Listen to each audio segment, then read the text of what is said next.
রামনবমী উদযাপন সমিতির মালদা শাখার পক্ষ থেকে প্রস্তুতি জোর কদমে চলছে। এবারে রামনবমীর ধর্মীয় শোভাযাত্রা সকাল 10টায় ইংরেজবাজার শহরের রামকৃষ্ণপল্লী মাঠ থেকে শুরু হবে। শহর পরিক্রমা করে শ্রী শ্রী রামকৃষ্ণ বিবেকানন্দ বিদ্যা মন্দির সংলগ্ন মাঠে শেষ হবে। রামনবমীর এই শোভাযাত্রায় সকল সনাতনী হিন্দু ধর্মের মানুষদের বাড়ি বাড়ি গিয়ে নিমন্ত্রণ পত্র দেওয়া হচ্ছে। এবছর লক্ষাধিক রাম ভক্তদের সমাগম হবে বলেই আশাবাদী উদ্যোক্তারা। মালদার ইংলিশ বাজারের পর মালদার শামসিতে রামনবমী উপলক্ষে বড় জমায়েত অনুষ্ঠিত হবে। চলছে শেষ পর্যায়ের প্রস্তুতি।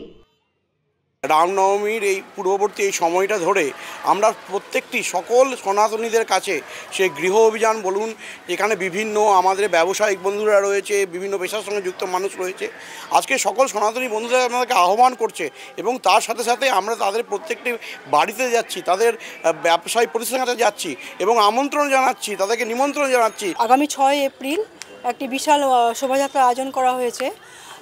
এই শোভাযাত্রা সম্পর্কে একটা কথা বলতে চাই যে এটি একটি কোনো রাজনৈতিক শোভাযাত্রা না, এটা একটা ধর্মীয় শোভাযাত্রা।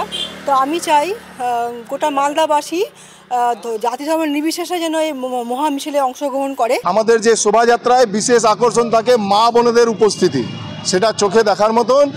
এবার আদিবাসী মা বোনেরা, পিছিয়ে পড়া সমাজের মা বোনেরা মোটামুটি 10 থেকে 15 হাজার তাদের উপস্থিতি থাকবে।